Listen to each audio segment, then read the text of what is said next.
Night comes early in the deep past, long before clocks, before walls, before the idea of comfort as we know it. Winter darkness would stretch across the land like a living thing. The sun dipped low and stayed there. The air sharpened, and the world contracted into shadows, breath, and firelight. This is the season where survival narrowed to its essentials: warmth, shelter, rest. Tonight, I want to take you back into that world, not as an observer looking in from the outside, but as someone lying on the ground beside the fire, listening to the wind scrape across stone and bone, feeling the cold search for any weakness. We're going to slow down and step into the question that often gets asked but rarely truly explored. How did people with no houses, no heaters, no blankets from a store, no thermostats, no modern fabrics, manage to sleep through winter without freezing to death? The answer isn't simple, and it isn't a single trick or tool. It's a story of bodies shaped by time, of landscapes read like maps, of fire treated as a companion, and of sleep that looked very different from ours. If you enjoy these long, quiet journeys into the deep past, take a moment now to subscribe to Sleepless Caveman, and let me know in the comments where you're listening from tonight. I read them, and it reminds me that even across time and distance, we're all sharing the same fire. Now, settle in. Let your breathing slow. Imagine the cold pressing in, and let's begin. To understand how cavemen slept through winter, we first have to let go of the image most of us carry: the lonely figure in a crude cave, wrapped loosely in a fur, teeth chattering in the dark. That image sticks because it's simple, but it's wrong. Winter sleeping in prehistory was not about enduring misery. It was about mastery.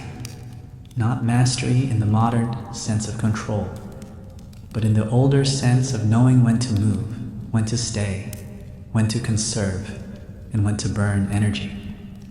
These people did not stumble blindly into winter. They prepared for it long before the first frost appeared.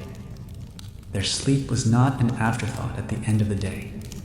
It was a carefully protected state, because sleep meant survival.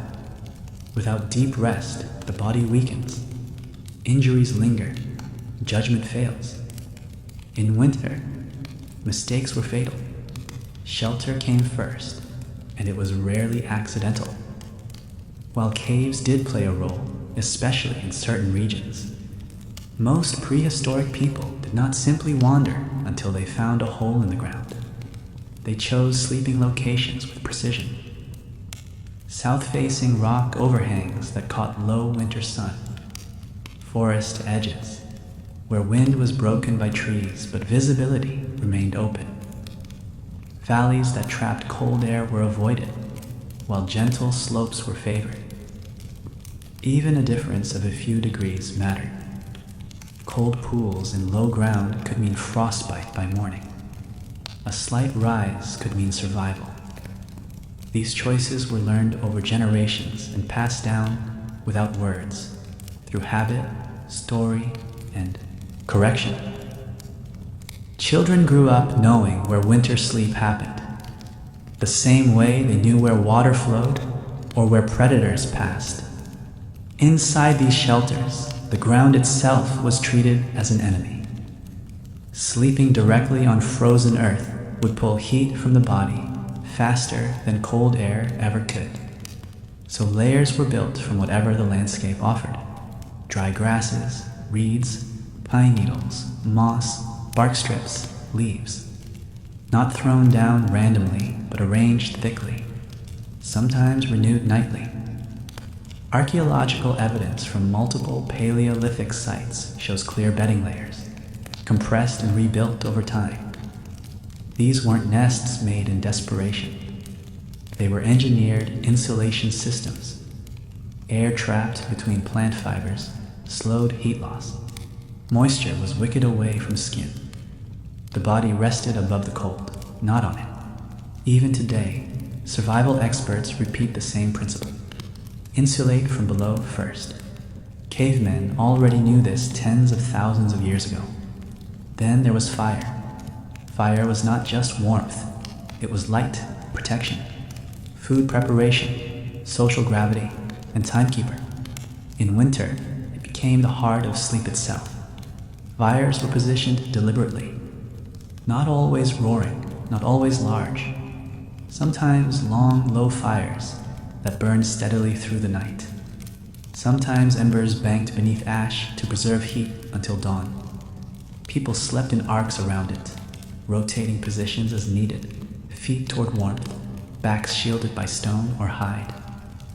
The fire did more than heat the air. It dried bedding, reduced dampness, and kept predators at a distance. The psychological comfort alone mattered.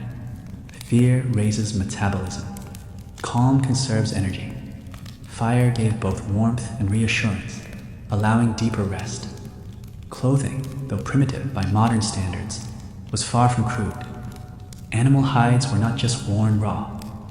They were scraped, softened, smoked, and treated with fats to improve flexibility and resistance to moisture. Fur was often worn inward, trapping warmth close to the body, while the tougher hide faced outward against wind and abrasion. Multiple layers were used, adjusted through the night as body heat changed. There is strong evidence that tailored clothing existed deep in the Paleolithic. Bone needles, awls, and carefully cut hide fragments point to fitted garments, not simple drapes. Poorly fitted clothing wastes heat. These people knew that intimately. But the most underestimated factor in all of this is the body itself. Prehistoric humans were not built like us. Their daily lives demanded constant movement, exposure, and adaptation. Over generations, bodies that regulated weight efficiently survived. Muscle mass was higher. Brown fat, a type of fat tissue that generates heat, was likely more active. Circulation patterns adapted to cold exposure.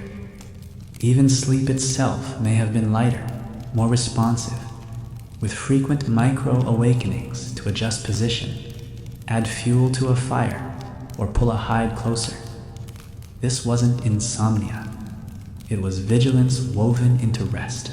Communal sleeping also played a critical role. People slept together, not in isolated rooms, but in shared spaces. Body heat accumulates.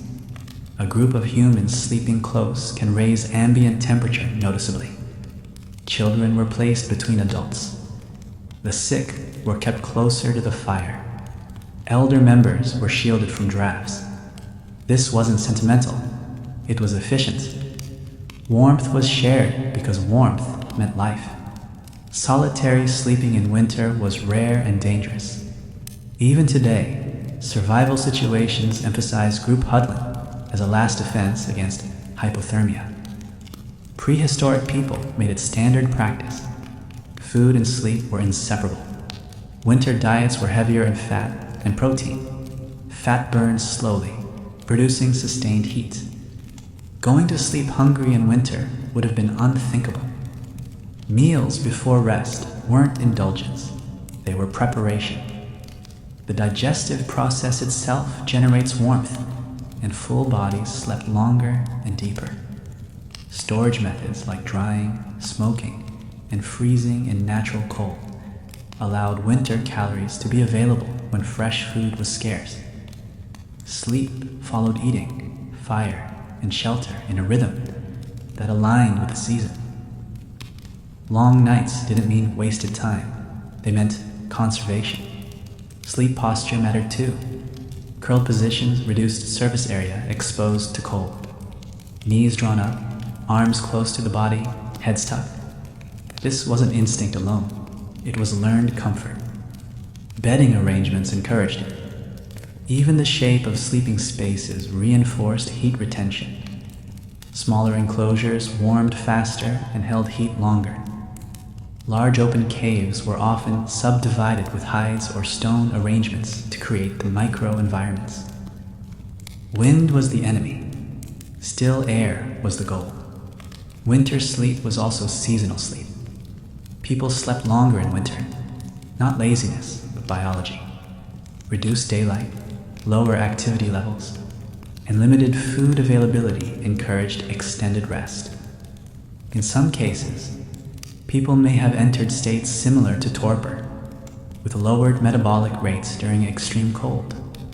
Not true hibernation, but a slowing down of the system. Less movement, fewer calories burned. Sleep stretched longer into darkness, punctuated by quiet, waking moments to tend fire or check the perimeter. The line between sleep and wakefulness blurred, and above all, winter sleep was protected by knowledge. Knowledge of weather patterns, of animal behavior, of how cold moved across the land, of which winds carried danger and which brought clear skies. This knowledge lived in stories, gestures, habits, and corrections. It was not written down, but it was deeply remembered. Sleep without freezing was not a mystery to them. It was a skill, refined across thousands of winters, each one teaching what worked and what did not. So when you imagine a caveman sleeping through winter, don't picture suffering. Picture a carefully chosen place, thick bedding, a steady fire, bodies close together, full stomachs, layers adjusted by instinct, a sleep that was lighter, yes, but deeply integrated into survival, a sleep that listened even as it rested. As the night deepened, winter sleep didn't remain static. It changed hour by hour, shaped by temperature drops, wind shifts, and the slow consumption of fuel. Fire demanded attention, even while people rested. Someone would always be a lighter sleeper, not assigned by title, but by age, temperament, or simple habit. Older adults who no longer hunted as far might wake more easily.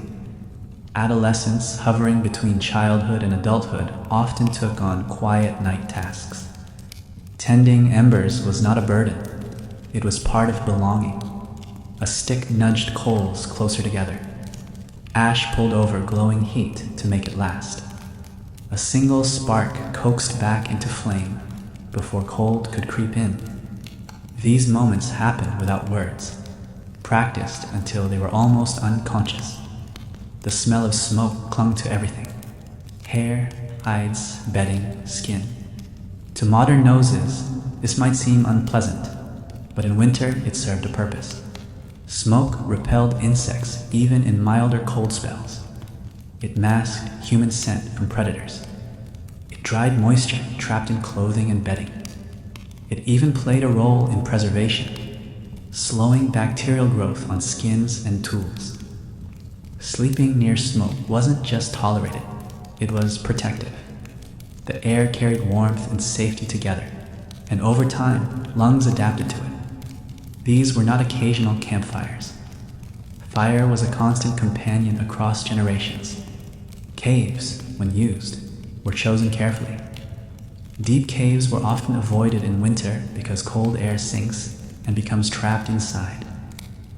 Many of the caves associated with prehistoric occupation show evidence of use near entrances, not in the deepest chambers. Rock overhangs and shallow shelters offered better ventilation and easier temperature control. Fires built too deep could suffocate sleepers. Fires too close to the entrance risked drafts. The sweet spot was known intuitively. Stone walls reflected heat inward. Natural curves created pockets of still air. Sometimes hides were hung to partially close openings, turning open shelters into temporary rooms. These weren't permanent structures, but they didn't need to be. Winter demanded flexibility, not permanence. Snow itself was sometimes used as insulation. In colder regions, wind-packed snow could be piled against shelter walls to block drafts. Snow traps air, and air holds heat. Even today, snow shelters can remain warmer inside in the open air outside. Prehistoric people learned this not through theory, but through observation. Where snow gathered naturally, warmth lingered longer. Where wind scoured surfaces clean, cold bit deeper. The land taught these lessons slowly, and those who listened survived. Children learned winter sleep early, not through instruction, but through experience. They were placed where warmth was greatest, wrapped more securely, surrounded by adults. Their small bodies lost heat faster, so their protection was a priority. This wasn't sentimentality. A group that failed to protect its young would not last long. Children also learned by watching how hides were layered, how bedding was refreshed, how feet were positioned toward fire, how to curl without constricting breath. These lessons sank in long before language could describe them. Illness changed everything. A fever in winter was dangerous, not because of heat, but because of weakness. Sick individuals were given the warmest positions. Fire was kept steadier, bedding thicker, food richer. Herbal knowledge, often dismissed today, played a real role. Certain plants encouraged circulation, others reduced inflammation. Some aided sleep itself. This knowledge was local and specific, learned through trial and loss. Winter magnified mistakes. It also sharpened care. The rhythm of winter nights was slower, but not empty. Stories were told before sleep, not merely to pass time, but to regulate emotion. Fear tightens muscles, increases energy use, disrupts rest. Familiar stories calm the group, especially children. They frame the cold as something known, expected, survived before. Stories weren't entertainment alone. They were psychological insulation. A calm mind sleeps warmer than a fearful one. Dreams likely held more weight in winter. Long nights, heavy meals, firelight flickering across closed eyes. Dreams blended with waking thoughts. Some anthropologists suggest that dreams inform decisions, movements, even spiritual practices. Whether or not that's true, the boundary between sleep and waking was thinner. People might drift in and out, listening to wind, sensing temperature shifts, adjusting hides without fully waking. Sleep was responsive, not rigid. Footwear mattered. Cold enters through extremities first. Simple moccasins lined with fur or dry grass were worn even during sleep in extreme cold. Feet tucked close to the body stayed warmer. Sometimes heated stones, carefully selected to avoid cracking, were placed near bedding, wrapped in hide to radiate warmth slowly. This practice appears in multiple cultures across time. Heat stored during the day was released at night, extending the reach of fire. Winter winds were read like language. A change in pitch meant a change in weather. A sudden stillness could mean snow. People adjusted sleeping arrangements accordingly. Openings narrowed. Fires repositioned. Those on the windward side traded places with those more sheltered. These movements happened smoothly, often without discussion. When survival depends on cooperation, efficiency replaces argument. It's important to understand that freezing to death was not an abstract risk, it happened. Archaeology and ethnography both suggest that prehistoric life included loss. But those losses became teachers. A poorly chosen shelter, inadequate bedding, fire left untended. These lessons were absorbed into collective memory. The next winter, changes were made. Survival strategies evolved not through comfort, but through consequence. Metabolism slowed at night, movement reduced, energy conserved. Winter, sleep was not 8 uninterrupted hours. It was a long stretch of rest broken by quiet maintenance. Wake, adjust, tend, return to sleep. Modern sleep science increasingly recognizes segmented sleep as natural. Prehistoric winter sleep embodied it. Darkness was not fought, it was accepted. Even the stars played a role. Clear winter skies meant colder nights. Cloud cover trapped heat. People knew this. They slept differently under stars than under snow clouds. Fires were built stronger on clear nights. Bedding thickened. Hides doubled. This wasn't superstition. It was observation. The social structure of the group shaped sleep too. Trust mattered. You slept deeply only when you trusted those around you to wake if danger came. Groups that fractured socially were more vulnerable physically. Winter punished division. Cooperation conserved heat, energy, and life. Sleeping arrangements reinforced bonds. Proximity meant responsibility. If someone stirred, others noticed. Collective awareness replaced individual anxiety. And then there's the simple truth that winter was not constant. Cold came in waves. Thaws happened. Animals moved.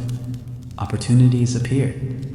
Sleep adapted nightly, not seasonally. Flexibility was survival. There was no single way to sleep in winter. Only principles applied again and again to new conditions. So when we imagine prehistoric winter nights, we should imagine intelligence at work.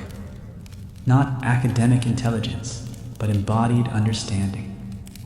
Knowledge held in muscle memory, in habits passed down quietly, in the shape of shelters and the placement of fire. Sleep was not passive. It was active care. When we move deeper into the Ice Age itself, winter stops being a season and starts becoming a defining condition of life. For long stretches of prehistory, cold was not an occasional hardship. It was the baseline. Glaciers dominated horizons. Winds cut across open steppe with nothing to slow them. Trees were sparse. Snow lingered for months. In these environments, sleeping without freezing wasn't just about comfort or routine.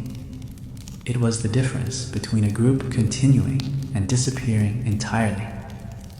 And yet, humans did continue. Not by overpowering the cold, but by aligning with it.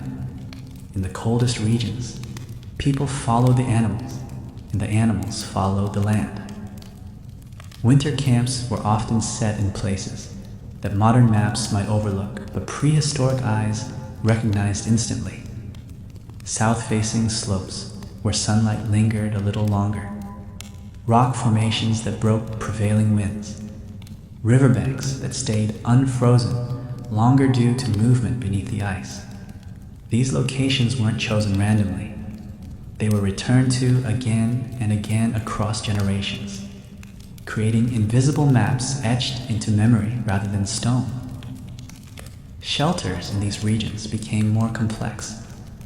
Evidence suggests that people built semi-enclosed structures using mammoth bones, wood, stone, and hides. These weren't crude huts thrown together in desperation. They were carefully designed to reduce heat loss. Circular or oval shapes minimized surface area. Low ceilings trapped warmth. Entrances were narrow and often oriented away from the wind. Some had multiple layers of hide walls, with insulating material packed between them. Inside, the fire sat at the center, not just as a heat source, but as an organizing force. Everything radiated outward from it, including sleep. Sleeping positions in these shelters reflected hierarchy, need, and vulnerability. The weakest slept closest to warmth. The strongest took positions nearer the edges, where drafts were more likely. This wasn't about status. It was about function. Those better able to tolerate cold became buffers for the group. In return, they received protection, food, and belonging. Winter sharpened these roles. There was little room for ego when survival depended on efficiency. In extreme cold, breath itself became visible inside shelters. Moisture from breathing could freeze on hides and walls, creating thin layers of frost that sparkled in firelight. This might sound uncomfortable, but it actually indicated that heat was being retained. The cold remained at the boundary, not inside the bodies. People learned to manage condensation, scraping frost away before it melted in soaked bedding. Dryness was as important as warmth. Wet insulation fails. This lesson was learned early and remembered deeply. Skin contact mattered. While clothing provided insulation, bare skin against skin shared heat more efficiently. Families slept close. Children nestled against parents. Partners curled together. Even unrelated group members slept shoulder to shoulder when necessary.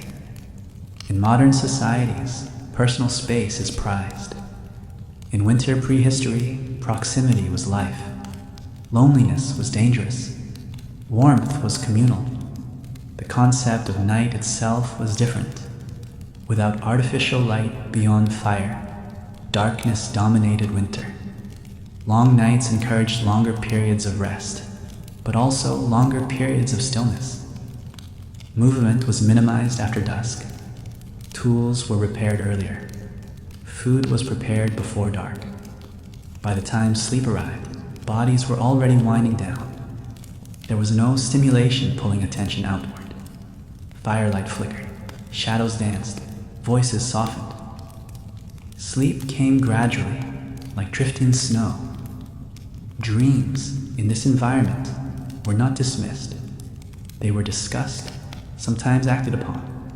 A dream of animals might influence the next day's movement. A dream of danger might shift where someone slept. Whether or not dreams held predictive power, they held emotional weight. Sharing them built cohesion. Winter made inner worlds louder. Sleep became not just physical rest, but mental navigation. Cold also shaped circadian rhythms differently. In prolonged darkness, strict day-night cycles blurred. People slept, woke, rested, and slept again. This segmented sleep allowed for flexibility. Someone might wait to tend fire, then rest again. Another might rise early to check traps under moonlight, then sleep later in the day. Survival did not demand uniform schedules. It demanded responsiveness. Fat played an even larger role in extreme cold. Animal fat wasn't just food, it was fuel. It was burned in lamps, rubbed into skin as a barrier against wind and moisture, applied to hides to improve insulation, consumed in large quantities before sleep to sustain body heat through the night. The body metabolized fat slowly, providing a steady source of warmth. This is one reason Ice Age diets were so heavily meat-based. It wasn't preference, it was necessity. Hair and beards mattered too. Facial hair reduced heat loss around the mouth and nose. Hair trapped warmth around the scalp. Head coverings were used, but natural hair also played a role. Modern humans shave in style. Prehistoric humans insulated. Even sound played a role in winter sleep. Wind howling could signal danger or simply cold. The crackle of fire provided reassurance. The breathing of others nearby confirmed safety. Silence, especially sudden silence, was unsettling. Sleep occurred within a soundscape that signaled continuity. Everything was still functioning. The world hadn't broken. When storms came, sleep adapted again. Blizzards meant staying put. Fires burned longer. People slept in shifts to ensure heat never failed. Snow piled against shelters, sometimes sealing entrances partially. This wasn't always a problem. Snow added insulation. Exits were maintained carefully. Too much sealing risked suffocation. Balance was everything. There were nights when sleep didn't come easily. Extreme cold can make rest shallow, muscles tense, breath sharpens. On those nights, people stayed closer to fire, rotated positions more often, and accepted lighter sleep. They didn't fight it. Fighting cold wastes energy. Acceptance conserves it. Importantly, winter sleep was not about heroism. It wasn't about enduring suffering for its own sake. It was practical, adaptive, and deeply social. People didn't survive winter because they were tougher than the cold. They survived because they understood it, respected it, and organized their lives around it. Modern humans often imagine prehistoric life as constant hardship. In reality, much of it was rhythm, predictable cold, predictable responses. Sleep fit into that rhythm as naturally as breathing. When you know what to expect, fear loses its grip. And when fear loosens, sleep becomes possible, even in the cold. When fire failed, winter revealed its sharpest edge. No matter how skilled a group was, there were nights when embers died unexpectedly. A gust of wind, wet fuel, a careless movement. In those moments, sleep stopped being rest and became urgent problem solving. Fire was not optional in winter. Without it, the cold advanced quickly, especially during long ice age nights. But even this risk had been anticipated. Fire was rarely allowed to exist in only one place. Coals were often preserved in multiple hearths. Embers were carried between camps in insulated containers made from bark, bone, or thick hide. Some groups kept slow-burning materials smoldering through the night, specifically as insurance. Fire was redundancy, not a single point of failure. If fire did go out completely, people did not panic. Panic burns energy. Instead, they tightened inward. Bedding was piled higher. Bodies pressed closer. Movement slowed.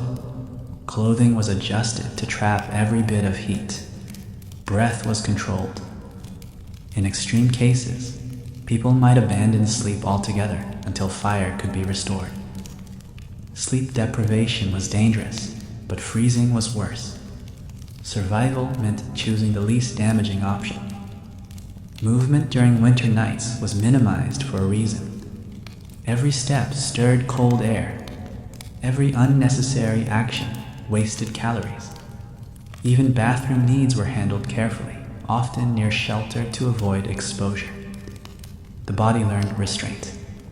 Modern comfort encourages constant movement. Winter prehistory rewarded stillness. Sometimes, however, groups were forced to move midwinter. A storm collapsed a shelter. Predators lingered too close. Food sources vanished unexpectedly. In these moments, sleep became fragmented and temporary. Short rests taken wherever shelter could be improvised. A few hours behind a rock face. A pause beneath dense trees where wind slowed. People learned to sleep lightly, briefly, efficiently. Not deep rest, but enough to restore function. This adaptability was crucial. Sleep did not always happen in ideal conditions. It happened where it could. Regional differences shaped winter sleep in remarkable ways. In forested regions, wood abundance allowed for larger fires and more substantial shelters. In open steppe, fuel was precious. Dung, bones, and fat were burned alongside wood scraps. These fuels burned differently, producing steady heat, but also strong smells and smoke. People adapted their sleeping positions accordingly, managing airflow carefully to avoid choking while retaining warmth. Even the smell of sleep differed by region. Smoke from bone fires clung differently than wood smoke. It became part of identity. In coastal areas, winter cold was often damp rather than dry. Moisture steals heat faster than air. Here, sleep depended heavily on waterproofing. Seal skins, fish oils, and tightly woven grasses were used to block dampness. Fires were smaller but constant, focused on drying rather than intense heat. Bedding was changed more frequently. Sleep was lighter, with more frequent adjustments. Cold rain is more dangerous than dry snow. These groups learned that early. In mountainous regions, altitude changed everything. Thin air, sudden weather shifts, and extreme night cold demanded careful timing. Camps were placed lower during winter. High passes were avoided. Sleep was synchronized with weather windows. A clear night meant colder temperatures. A cloudy one offered insulation. People slept differently depending on what the sky promised. There's evidence that some groups used early forms of wind tunnels and deflectors, stone arrangements positioned to redirect airflow away from sleeping areas. Not walls, but subtle guides. Wind guided around rather than blocked outright. Blocking creates turbulence. Guiding creates calm. These are principles modern architecture still uses, rediscovered again and again.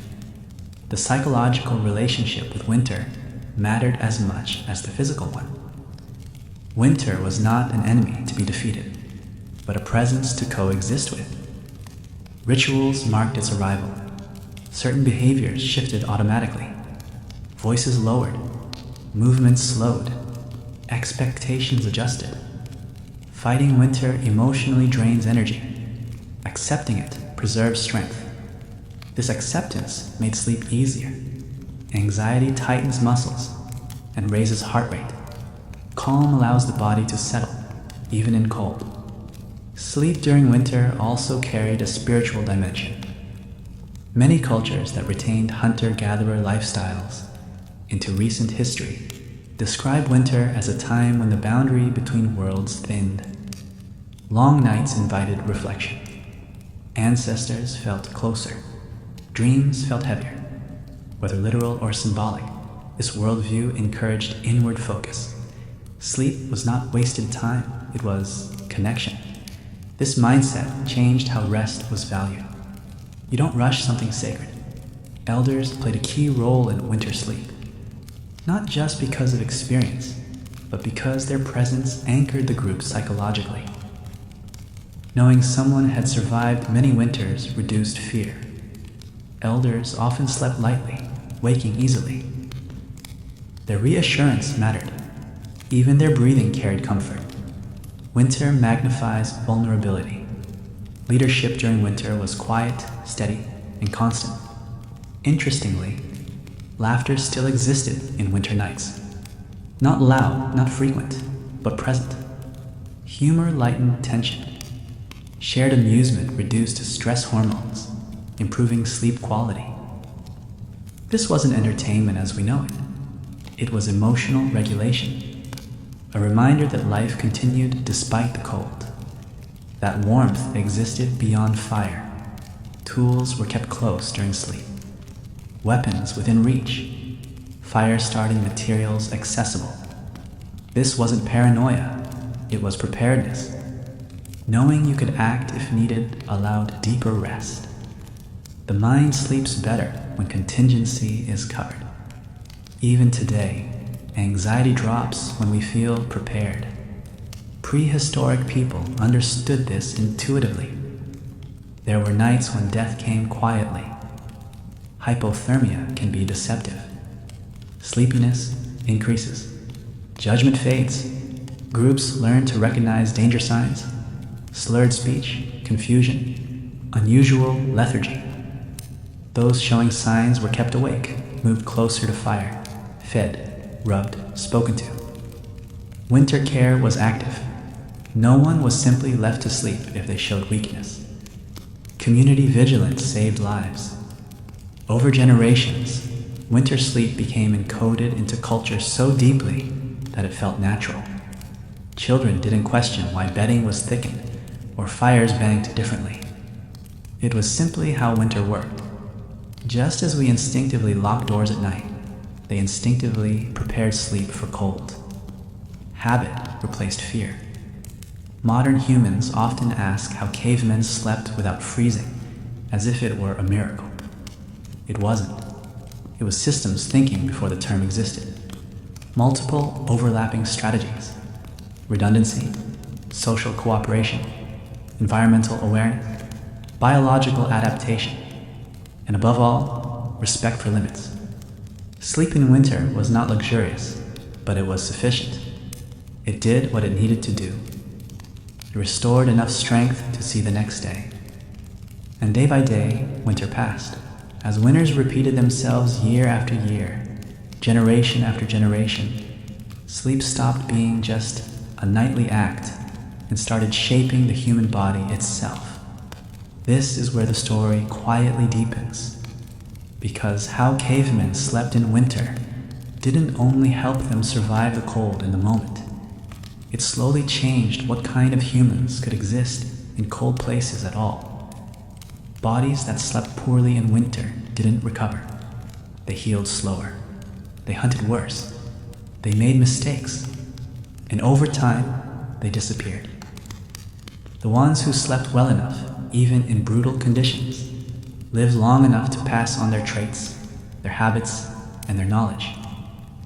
Winter sleep became a filter, not a dramatic one, but a patient one. Night after night, cold after cold. One of the most important adaptations was energy efficiency. Prehistoric humans in cold regions learned, biologically and culturally, how to spend less energy at night. Heart rates dropped lower during rest. Metabolism slowed more effectively.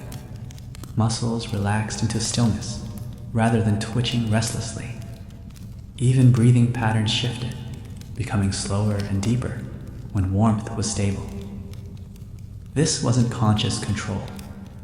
It was a body trained by thousands of nights to recognize when it was safe to let go. Sleep depth mattered more than sleep length. 8 uninterrupted hours was not the goal.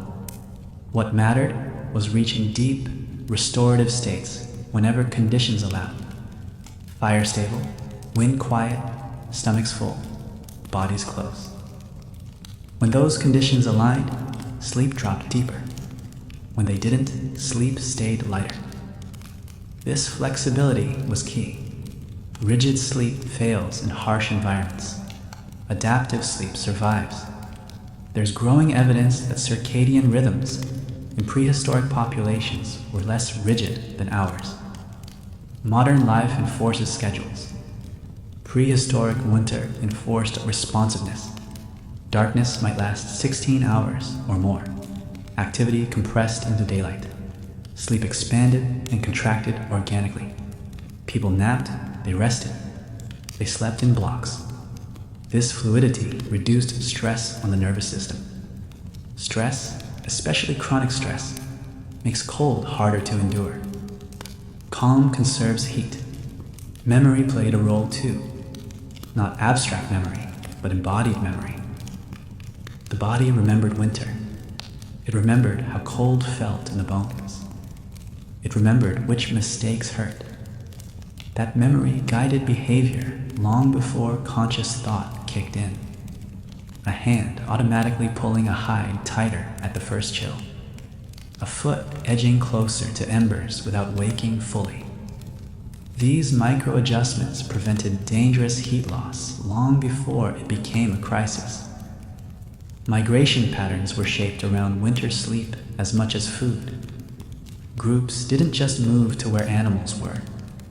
They moved to where sleeping would be viable when hunting ended for the day. A valley rich in game but exposed to relentless wind was avoided in winter. A slightly less abundant area with better shelter was chosen instead. Calories lost to cold could outweigh calories gained from food. Winter sleep economics mattered. This is one of the biggest misunderstandings about prehistoric life. People assumed survival was about maximizing resources. In winter, it was about minimizing loss. Sleep was where most loss could occur. Heat loss, energy loss, attention loss.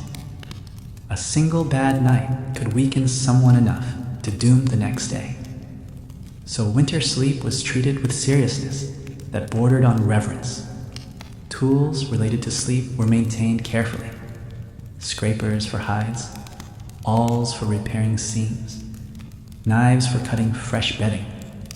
These weren't secondary tools, they were survival tools. A torn hide meant drafts. A poorly fitted wrap meant cold creeping in. Repairs often happened in the evening, before darkness fully settled. You didn't wait until bedding failed in the night. Prevention was safer than reaction. Smell was another subtle factor. Human scent carried differently in winter. Cold air holds smells close to the ground. Sleeping arrangements considered this.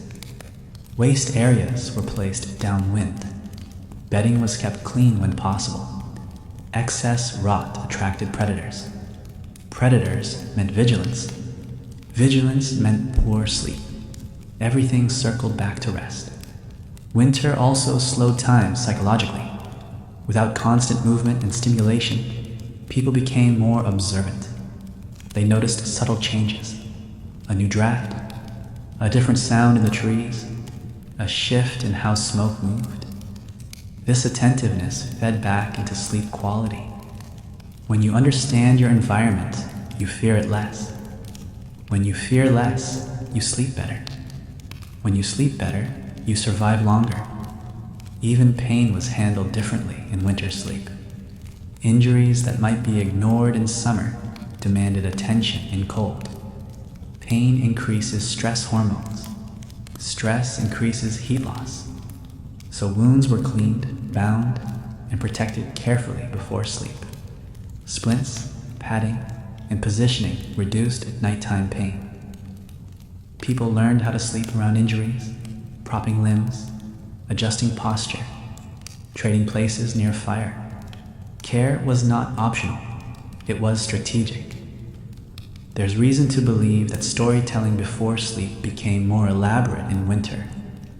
Not louder, but deeper. Stories stretched longer into the night, paced with the fire. They gave the mind something to settle into. Repetition mattered. Familiar tales reduced mental effort. Novelty excites. Familiarity calms. Calm conserves heat. Even the cadence of voice mattered. Low, steady tones encouraged relaxation. These weren't performances. They were communal regulation. Silence, too, was understood. After stories ended, quiet settled deliberately. Not awkward silence, shared quiet. Everyone listening to the same sounds. Fire breathing, wind distant, snow shifting. This shared sensory field synchronized the group. Modern neuroscience shows that shared rhythms synchronize nervous systems. Prehistoric people lived this reality nightly. Winter sleep happened together, not alone. There were also taboos around disturbing sleep in winter. Unnecessary movement, loud behavior, or reckless fireplay were discouraged. Not through punishment, but through social pressure. Everyone knew the cost of a bad night. Respect for rest was respect for life. This social norm protected the vulnerable.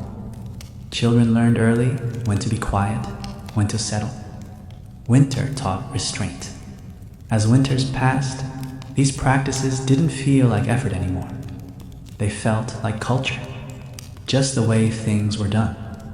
That's how deep adaptation works. It stops feeling like survival and starts feeling like normal life. And this brings us to something important. Cavemen didn't think of themselves as enduring extreme conditions. They thought of themselves as living. Winter was not an exception. It was a season with its own rules. Sleep followed those rules. When spring returned, sleep changed again. Lighter bedding, more movement, shorter nights. But winter's sleep left its mark. It shaped patience, endurance, cooperation. Modern humans often struggle with cold sleep because we've lost this relationship. We fight the cold. We expect uninterrupted rest. We isolate ourselves. Prehistoric people adapted instead. They accepted variation. They shared warmth. They listened to the night rather than trying to silence it. Winter sleep didn't just keep bodies alive, it shaped how people felt about one another.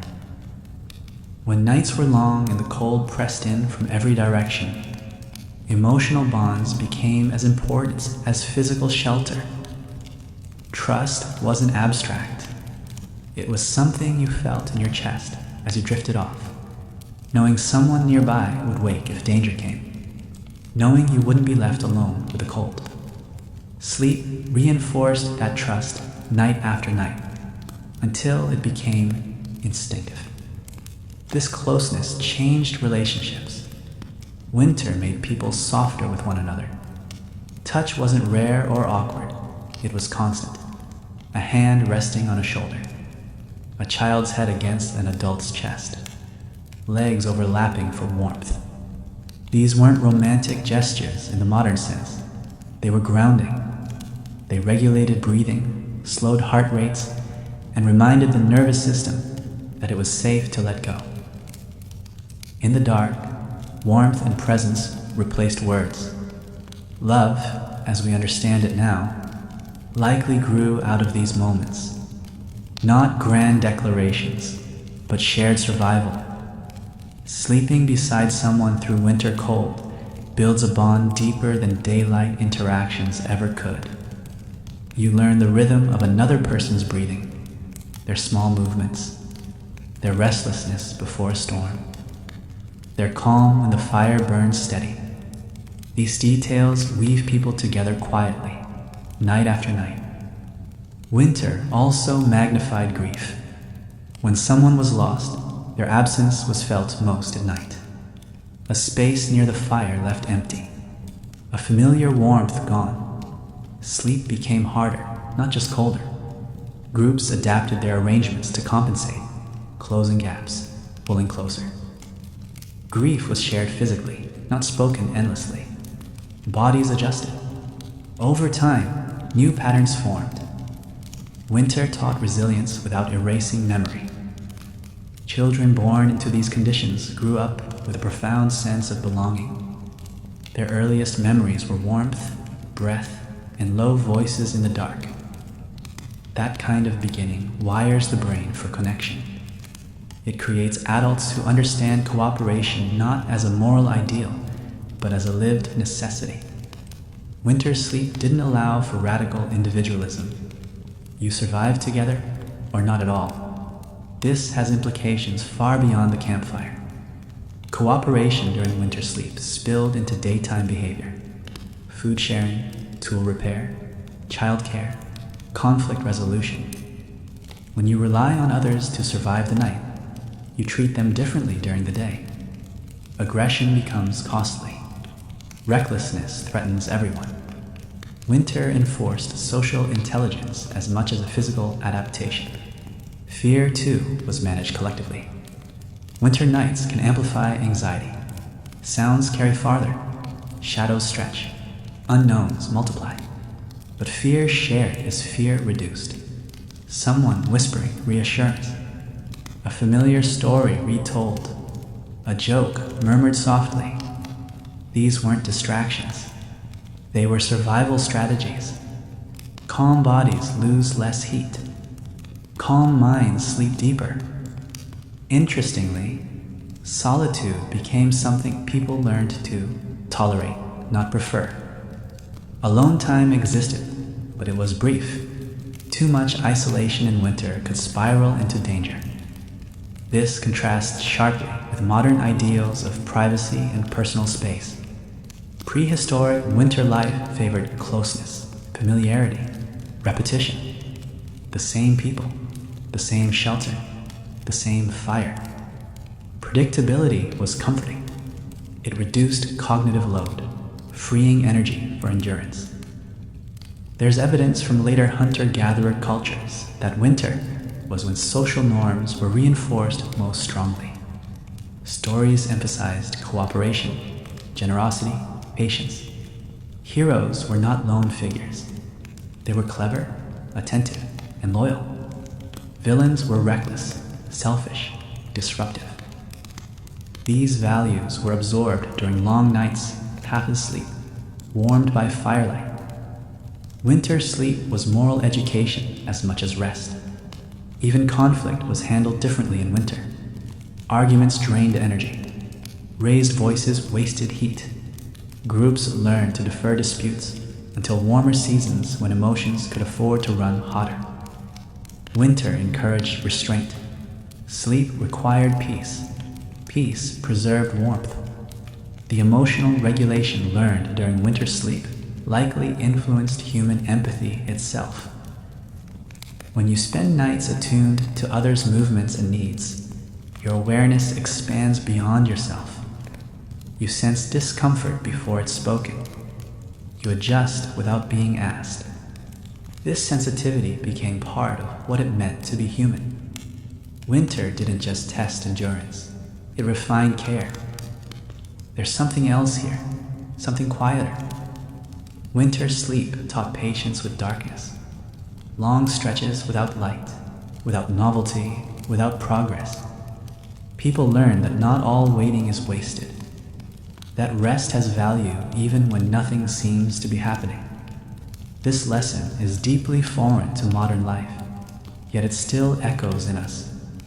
That feeling, when a quiet night feels healing rather than empty. That instinct to slow down when days grow shorter. These are ancient responses, not modern habits. When spring finally returned, it wasn't just relief, it was renewal. Bodies that had rested deeply emerged strong. Bonds forged in winter carried forward. Trust built in darkness supported risk in daylight.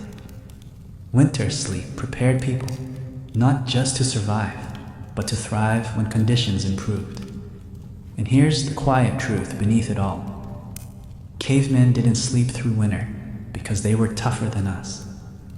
They slept because they were more connected to each other, to the land, to the rhythms of cold and dark. Sleep wasn't something they forced. It was something they allowed, carefully, collectively, night after night. As winter nights stacked on top of one another, something subtle happened inside the human mind. Time began to feel different. Without artificial light, without constant stimulation, hours stretched. Minutes softened. Sleep was no longer something you chased or measured.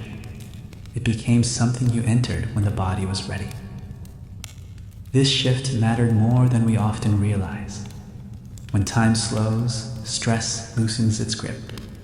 And when stress loosens, the cold loses one of its sharpest weapons.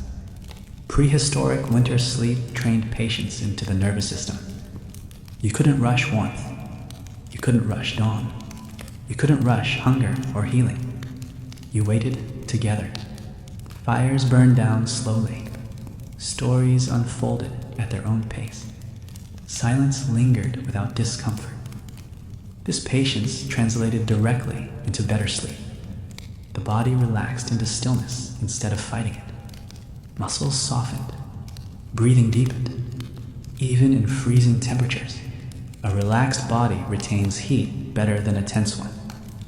This is where winter sleep began to shape, not just survival, but temperament. People became more tolerant of discomfort, not numb to it, but less reactive. Cold was acknowledged without panic. Darkness was accepted without dread. These emotional responses mattered. Panic accelerates heat loss. Calm conserves it. Over generations, those who could remain calm in winter slept better, functioned better, and lived longer. The brain itself adapted. Modern neuroscience shows that chronic exposure to stable routines reduces cortisol, the stress hormone. Winter routines were some of the most stable humans ever experienced. Same shelter, same people, same fire, same rhythm, night after night. This predictability soothed the brain. It allowed deeper stages of sleep to occur even in challenging conditions. Winter, paradoxically, may have been when the deepest rest happened, not the shallowest. There's also evidence that sensory awareness sharpened during winter sleep. With vision limited, other senses tuned in. Hearing became more precise. Subtle changes in fire, crackle, wind direction, or breathing patterns were noticed even during rest. This wasn't hypervigilance, it was attunement. The mind stayed lightly connected to the environment while the body rested. This state allowed people to respond quickly if needed, without fully waking into panic. Modern people often think good sleep means unconsciousness. Prehistoric winter sleep suggests something different. It was layered, restful but aware, deep but flexible. This kind of sleep is incredibly efficient. It restores without disconnecting. It allows survival in conditions where total unconsciousness would be dangerous. The relationship between cold and dreams likely evolved here as well. Cold exposure can intensify dreaming, making images more vivid and emotions stronger. Combined with long nights and communal storytelling, dreams may have blended into waking thought more fluidly. People shared them in the morning, interpreted them, wove them into decisions. This gave meaning to winter nights that might otherwise feel empty or oppressive. Meaning reduces psychological strain. Reduced strain improves sleep. Winter sleep also influenced memory retention. Long periods of rest, minimal distraction, and repeated storytelling strengthened recall. Knowledge about shelter sites, weather patterns, animal behavior, and fire management was reinforced during winter nights. Sleep is when memory consolidates. Winter offered long stretches of it. In this way, winter sleep wasn't just recovery, it was education. There's a reason so much cultural transmission happened around fires. The brain is especially receptive to learning in relaxed states. Stories told before sleep sink deeper. They bypass resistance. They become part of identity. Winter nights were classrooms without walls, where survival knowledge was passed down in rhythm and repetition. Children absorbed these lessons not by studying, but by resting within them. As winters passed, the fear of freezing transformed into confidence in process. People didn't lie down wondering if they would survive the night. They trusted the systems they had built: bedding, fire, companions, knowledge. That trust is everything. Anxiety is one of the biggest disruptors of sleep. Prehistoric people reduced anxiety not by denial, but by preparation and experience. And here's something rarely acknowledged. Cold itself can improve sleep when managed correctly. Lower ambient temperatures promote deeper sleep stages. Modern sleep research confirms this. Prehistoric people didn't know the science, but they lived the effect. As long as the core stayed warm, cool air supported rest. Heavy hides trapped warmth close to the body, while allowing the surrounding air to remain cold. This contrast helped regulate sleep cycles naturally. This balance was delicate. Too cold meant danger. Too warm meant restlessness. Fire placement, shelter design, and clothing all worked together to hit a narrow window of comfort. When achieved, sleep came easily, even deeply, despite the harsh world outside. Winter sleep also reinforced humility. Nature was not something to dominate. It was something to negotiate with. You didn't challenge winter, you adapted to it. This mindset reduced reckless behavior. People didn't push limits unnecessarily. They conserved energy. They listened. They rested when rest was needed. This humility wasn't weakness, it was intelligence. As the season wore on, anticipation of spring grew. Sleep carried that anticipation quietly. Dreams shifted. Stories changed tone. Planning crept back into conversation. Winter sleep wasn't static. It evolved as daylight slowly returned. Bodies sensed the change before minds articulated it. Sleep shortened gradually. Activity increased. The system adjusted seamlessly. And when winter finally broke, people didn't emerge depleted. They emerged bonded. Knowledge reinforced. Bodies rested. Minds steady. Winter sleep had done its work. What we're really uncovering here is that prehistoric humans didn't survive winter despite sleep. They survived because of it. Sleep was not a vulnerability, it was a tool. Carefully protected, deeply understood, shared. We still carry echoes of this inside us. That instinct to pile blankets, to sleep closer in cold, to slow down in winter, to crave heavier food and longer rest. These aren't indulgences. They're memories written into flesh. As those ancient patterns echo forward into us, something curious becomes impossible to ignore.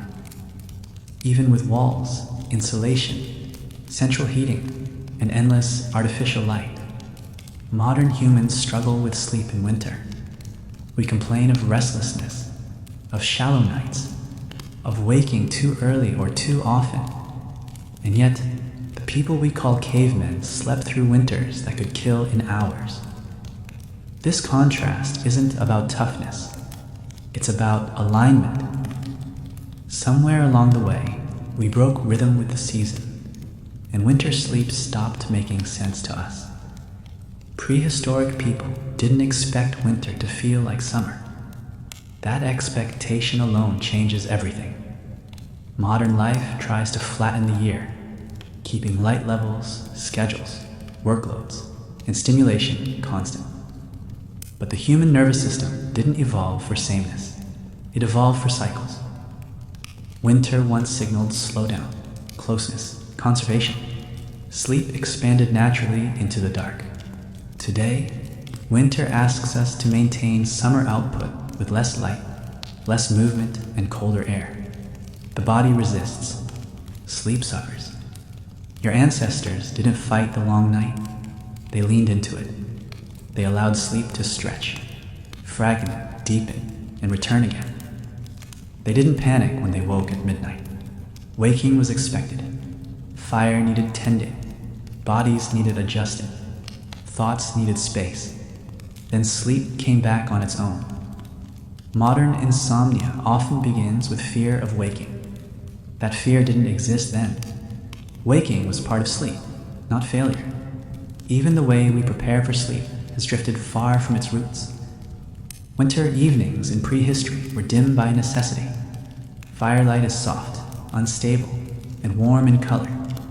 It doesn't blast the eyes or signal alertness to the brain. Today, winter evenings glow with screens, overhead lighting, and constant input. The brain never receives the message that night has truly arrived. Melatonin, the hormone of sleep, hesitates. The body stays half alert, cold outside, wired inside. The ancient practice of communal winding down is almost completely gone. Prehistoric winter nights involved shared routines, eating together, talking quietly, sitting still, repeating familiar stories. These rituals told the nervous system that it was safe to power down. Today, evenings are fragmented, each person isolated with their own device, their own stimulation, their own thoughts. We go to bed alone, often abruptly, expecting sleep to arrive on command. It rarely does. There's also the loss of physical closeness. Winter once meant more touch, not less. Bodies pressed together for warmth. Touch releases oxytocin, a hormone that reduces stress and promotes relaxation. Modern life, especially in colder months, often becomes more isolated. Less outdoor movement, less casual contact, more distance. The nervous system feels it. Sleep becomes lighter, more fragile. Temperature itself has flipped roles. Prehistoric sleep relied on a warm core and cool air. Modern bedrooms are often overheated in winter. The air is dry and warm. while the body overheats under blankets. This disrupts sleep cycles. The body struggles to drop core temperature, a necessary step for deep sleep. We feel restless without knowing why. Our ancestors solved this without knowing the words for it, simply by letting the night stay cold while protecting themselves properly. Even our relationship with silence has changed. Prehistoric silence was shared. Everyone listened to the same quiet, punctuated by fire, wind, and breath. Modern silence is often absolute or artificial, broken only by internal noise. Thoughts race louder when the world goes quiet suddenly. Ancient people transitioned into silence gradually together. That gradual descent matters. Food timing plays a role too. Winter meals were heavier and closer to sleep. Digestion generated warmth. Blood sugar stayed stable overnight. Today, we often eat lightly at night or skip meals entirely. Then expect the body to stay warm and calm for 8 hours. It struggles. Hunger wakes us. Cold wakes us. Restlessness follows. None of this means we should try to live like cavemen, but it does suggest that our bodies still remember something we've forgotten. The urge to pile blankets in winter, to sleep longer, to move less, to gather, to slow down. These urges are often framed as laziness or lack of discipline. In reality, they are seasonal intelligence. When we ignore them, sleep becomes a battle. When we honor even parts of them, sleep improves. Dimming lights earlier, accepting segmented sleep, keeping bedrooms cooler, eating nourishing evening meals, allowing winter to feel like winter. These aren't regressions, they're reconnections. What's striking is that prehistoric people didn't romanticize their sleep. They didn't chase perfection. They adapted night by night. Some nights were better than others. That acceptance removed pressure. Pressure is the enemy of rest. Modern sleep culture is obsessed with optimization, tracking, scoring. Ancient sleep was about sufficiency. Enough rest to function. Enough warmth to live. Enough connection to feel safe. And safety, more than anything, is the foundation of sleep. Your ancestors built it collectively, with fire, bodies, stories, and routine. Today, we try to build it individually, inside our heads. It's no wonder winter nights feel heavier now. As winter sleep shaped individual bodies and relationships, it also quietly shaped the human story on a much larger scale. Entire migrations, cultural patterns, and ways of thinking were influenced not just by food or climate, but by where people could reliably rest when the cold came. A place that offered game but no safe winter sleep was not truly livable. Over time, this reality guided humanity's spread across continents. Groups moved along routes where winter shelter was predictable. Valleys with rock overhangs, forest margins that broke wind, coastlines where the ocean softened extreme cold. These weren't random paths etched into the map. They were sleep maps, routes where people knew, from memory or story, that winter nights could be endured. Migration followed rest as much as it followed food. A well-fed group that couldn't sleep safely would not last long. This means winter sleep, indirectly, shaped where languages formed, where cultures diverged, and where innovations emerged. Long winter nights created time to think, time to observe, time to tell stories, refine tools, and pass knowledge forward. In regions with harsh winters, cultural memory tended to grow deeper, not because life was harder, but because nights were longer. Sleep and wakefulness braided together into extended periods of reflection.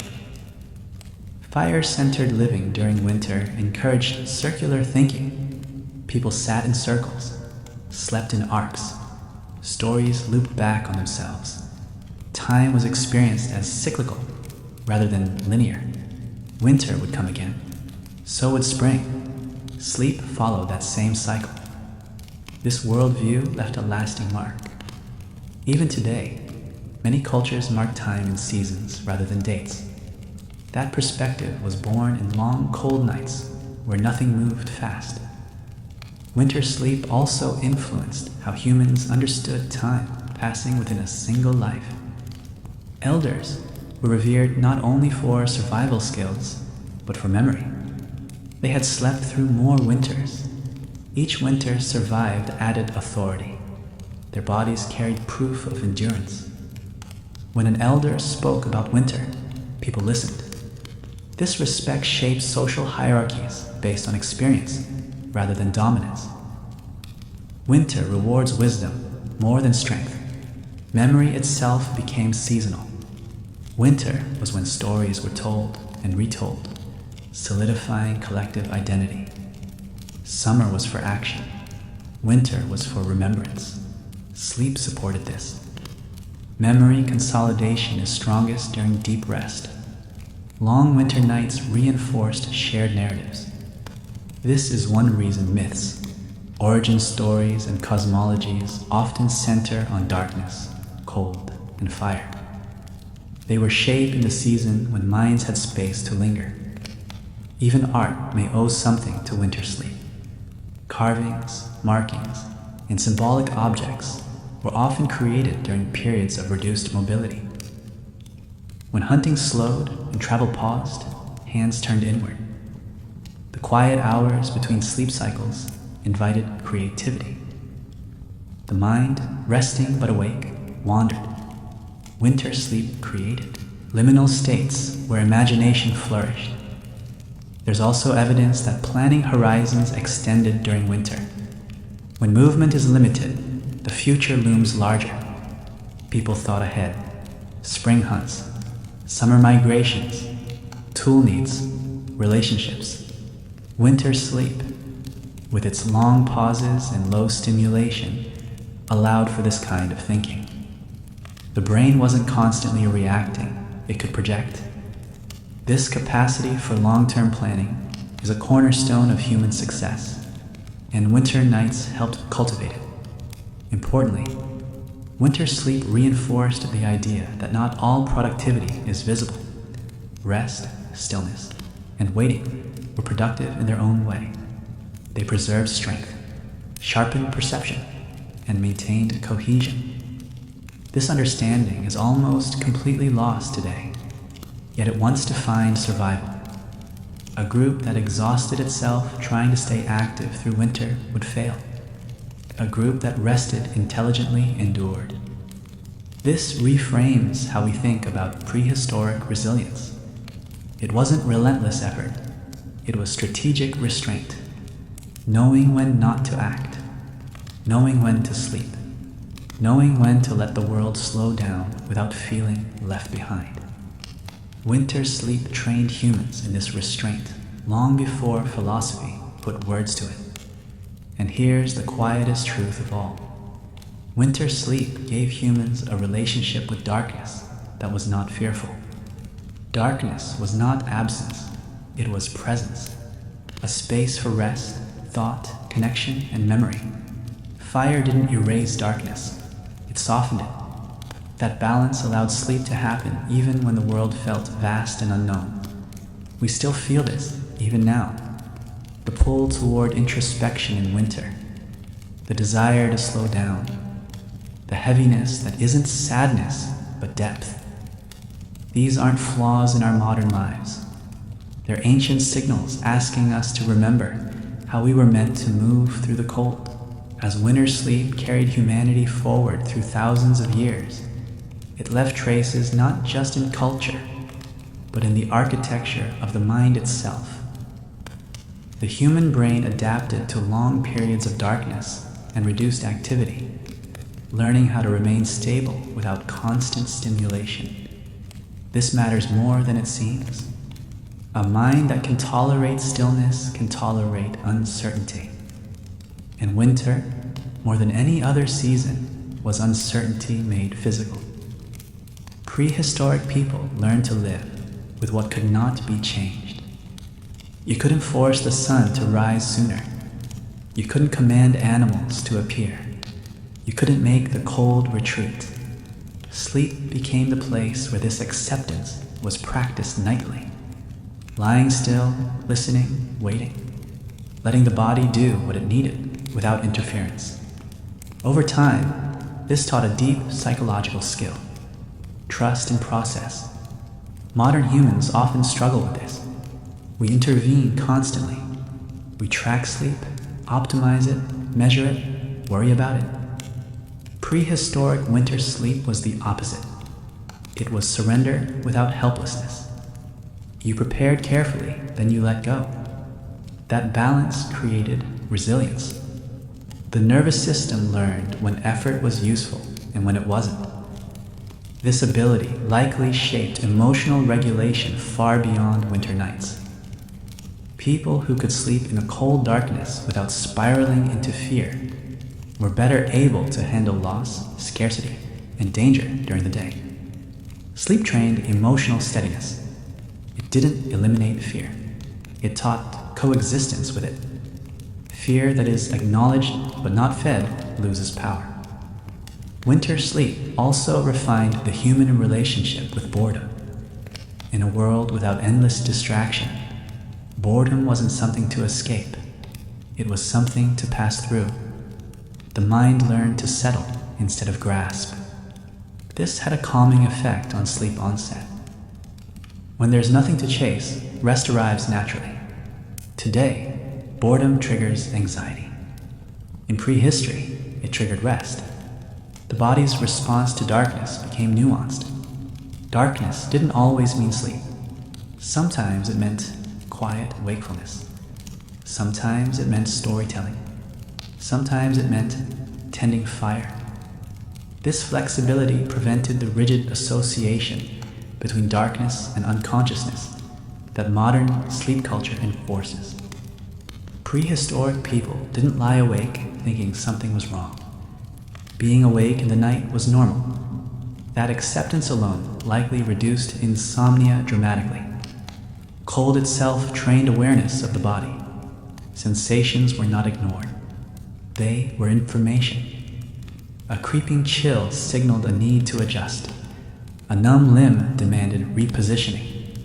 This attentiveness prevented small problems from becoming dangerous ones. Modern people often override bodily signals until discomfort becomes distress. Prehistoric winter sleep honored signals early, keeping the system balanced. There's evidence that winter sleep strengthened intergenerational bonds in a way no other season could. Elders had more time to observe children, correct them gently, and share stories. Children had more time to listen without distraction. This slow exchange built continuity. Knowledge wasn't rushed, it settled. Sleep supported this by creating long shared periods of calm, where learning happened almost by osmosis. Even humor changed in winter. It became quieter, subtler, shared glances, familiar jokes, gentle teasing. Laughter didn't explode, it simmered. This kind of humor relaxes the body without overexciting it. Again, perfect for sleep. Emotional warmth is a real thing. It reduces stress hormones just as effectively as physical warmth reduces heat loss. Winter sleep also altered how people experienced solitude. Moments alone were rare, but when they happened, they were intentional. Someone stepping away briefly to think, to breathe cold air, to check the sky. Solitude was purposeful, not isolating. Then the person returned to the group, to warmth, to shared rest. This rhythm prevented loneliness from taking root. What's striking is how little of this relied on force. No one was commanded to sleep. No one was told to calm down. The environment itself guided behavior. Darkness slowed activity. Cold encouraged closeness. Fire invited stillness. Sleep emerged organically from alignment, not enforcement. As human groups grew larger and more complex over time, these winter sleep patterns influenced how societies organized themselves. Communal spaces remained central. Fireplaces became hearths. Hearths became symbols of home. Even in modern language, we speak of warmth in emotional terms, of being close, of gathering. These metaphors were born in winter nights where warmth meant survival. There's also a subtle link between winter sleep and the human capacity for hope. When you endure long darkness year after year and witness the return of light every time, you internalize a truth: this will pass. Sleep carried people through the waiting. Dreams bridged the gap between what was and what would be. That trust in renewal became part of the human psyche. We still feel it today. The quiet relief when days begin to lengthen. The lift in mood that arrives before we consciously notice more light. These reactions are older than language. They were shaped by bodies that slept through winters far harsher than ours and learned that survival didn't require constant struggle. It required patience. As we move deeper into this reflection, the contrast becomes even clearer. Our ancestors slept in winter surrounded by uncertainty, yet their rest was often more grounded than ours. We sleep with certainty all around us and still feel unsettled. This isn't because we've lost strength, it's because we've lost context. Winter sleep once made sense within a larger story. Now, it often feels disconnected, like a biological instinct trying to operate inside a world that no longer listens to it. Prehistoric winter sleep was never isolated from the day that came before it. Physical exhaustion mattered. Bodies worked hard in daylight, even in winter. Movement, cold exposure, and purposeful effort created a natural hunger for rest. Modern winters often reduce movement while increasing mental load. We sit more, think more, worry more. The body doesn't feel earned tiredness, only overstimulation. Sleep arrives confused, shallow, fragmented. Your ancestors didn't carry tomorrow into bed with them the way we do. Planning happened earlier, in daylight, or by fire, spoken aloud, shared. Once sleep came, it was allowed to be sleep. There was no scrolling, no silent anxiety loops, no private catastrophizing. Thoughts were communal before rest, then released. Winter sleep taught closure. The day ended clearly. Modern life rarely gives us that boundary. There's also the absence of ritual. Winter once demanded it. Simple, repetitive actions that marked the transition into night. Feeding the fire, laying bedding, checking shelter edges, eating together, storytelling, silence. These weren't luxuries. They were signals. Signals to the nervous system that danger had been addressed, that warmth was secured, that rest could begin.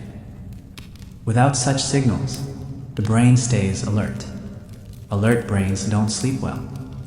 The irony is that many people today recreate fragments of these rituals without realizing why they help.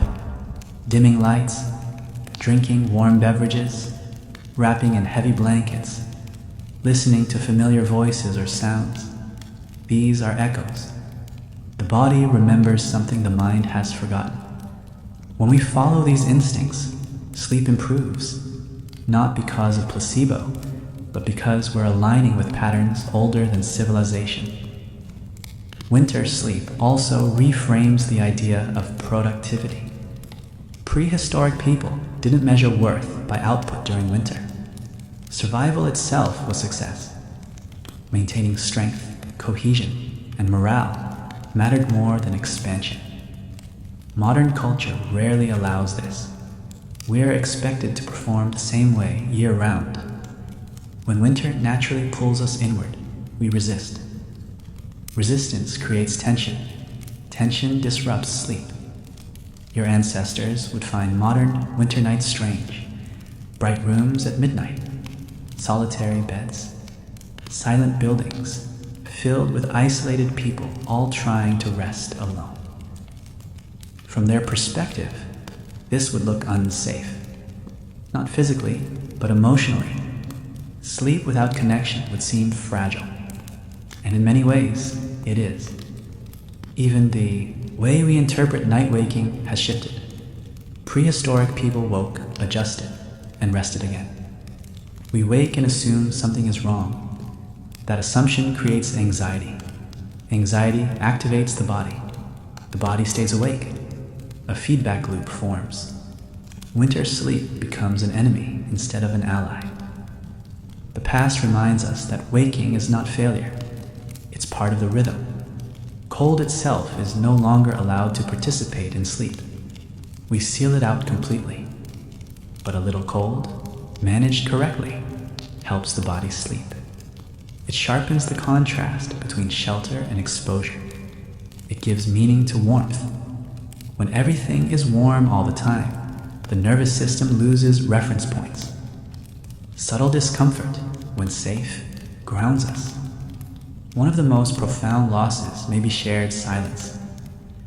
Prehistoric winter nights contained long stretches where no one spoke, but no one was alone. A breathing synchronized. Fire cracked softly. Wind whispered outside. This collective quiet regulated nervous systems together. Today, silence is often solitary. It amplifies internal noise instead of calming it. And yet, despite everything, winter still speaks to us. We feel it when motivation dips, when we crave heavier food, when we want to stay in bed longer, when we feel reflective without knowing why. These aren't flaws, they're ancient instructions. Ignoring them doesn't make us stronger, it makes us restless. The people we call cavemen didn't conquer winter, they listened to it. Sleep was how they listened best. Through rest, dreams, stillness, and shared warmth, they learned what winter asked of them. And winter asked for patience, connection, and trust in cycles. As winter sleep shaped human survival, it also shaped human identity in ways that are easy to miss when we only look at tools and bones. Who we became as a species was forged as much in stillness as in action. Long nights didn't just test endurance. They carved patience, empathy, and self-awareness into the human mind. Sleep was the quiet workshop where these traits were refined. When you lie awake in winter, surrounded by darkness, you are left with yourself. There is no distraction from the body, from thought, from memory. Prehistoric people faced this reality nightly. Over time, they learned not to flee from it. Instead, they learned to soften into it. This capacity, to sit with oneself without panic, is not trivial. It's a cornerstone of emotional maturity. Winter sleep trained it gently, season after season. Identity in prehistoric life wasn't built on constant achievement. It was built on reliability. Being someone others could sleep beside safely mattered. Someone who tended the fire without complaint. Someone who stayed calm when the wind rose. Someone whose presence allowed others to rest. In winter, reputation wasn't forged in dramatic acts, but in quiet consistency. Sleep revealed character. You learned who you trusted, by who you could rest near. This shaped moral instincts, carefulness, attentiveness, respect for limits. Winter punished recklessness swiftly. Those who ignored the needs of the group endangered everyone. Over time, empathy became survival strategy. You paid attention to who was cold, who was restless, who hadn't eaten enough. These observations didn't require language. They lived in gesture and response. Sleep sharpened this awareness because it stripped life down to essentials. Even concepts like home were born here. Home wasn't a structure. It was a condition. Warmth, safety, familiar breath in the dark, a fire that burned predictably. Sleep taught humans what home felt like long before walls defined it. That feeling still guides us. We recreate it instinctively with lighting, texture, sound, and routine.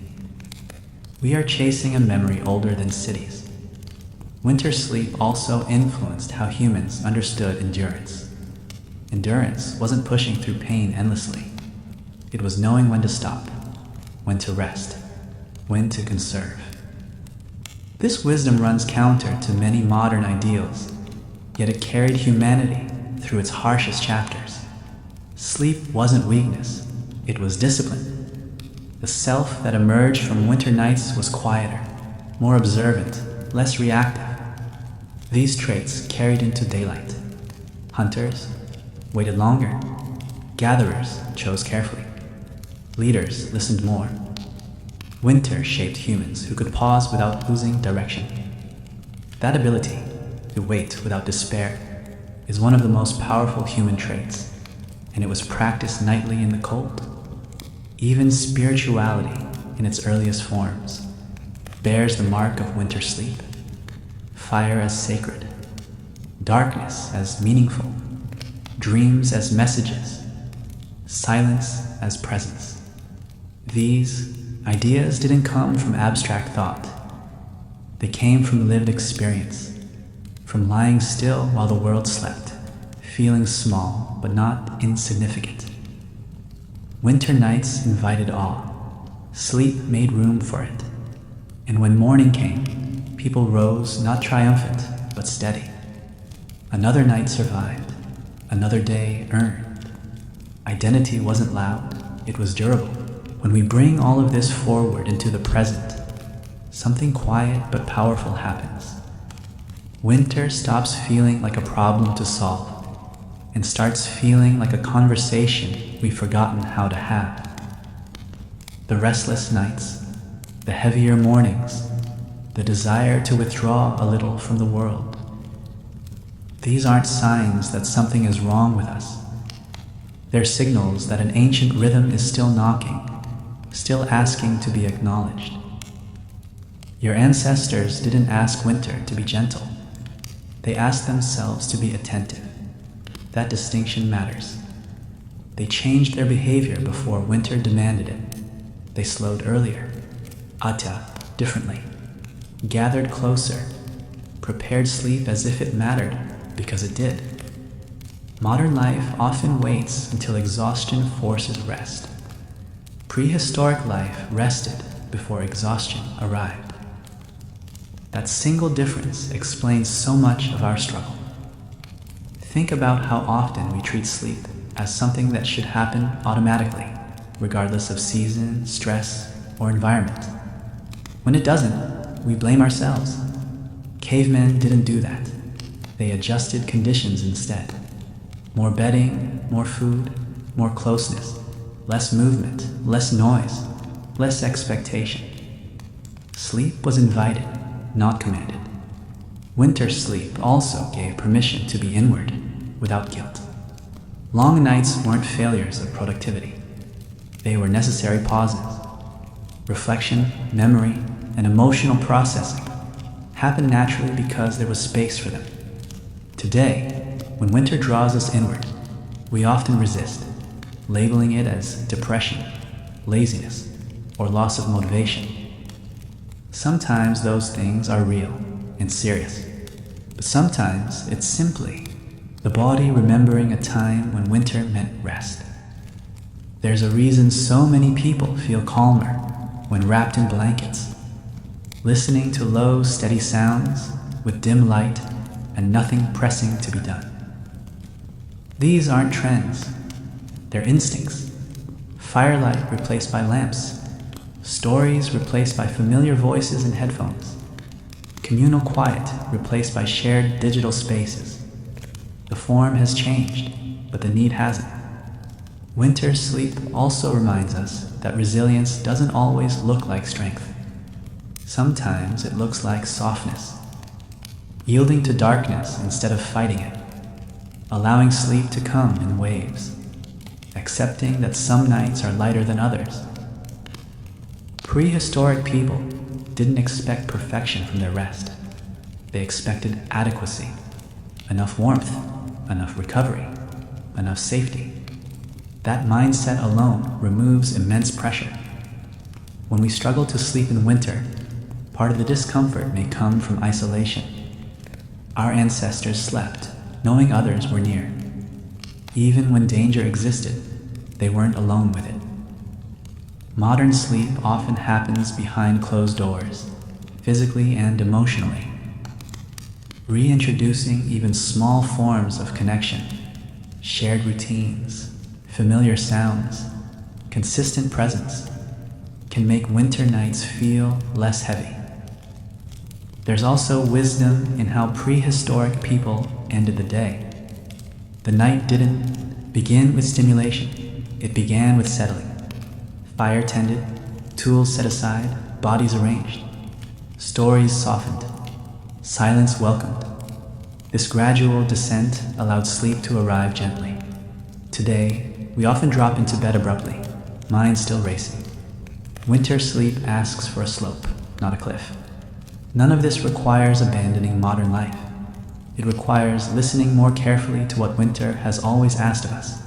Slow down, gather warmth, share space, eat enough, dim the world. Let sleep be imperfect. Trust the cycle. Your ancestors didn't know the word insomnia. They knew cold, hunger, fear, and rest. Sleep wasn't a mystery. It was part of survival's rhythm. And that rhythm is still available to us if we choose to remember it. The fire has burned low now. Not out, just quiet. Settled into embers that glow steadily without asking for attention.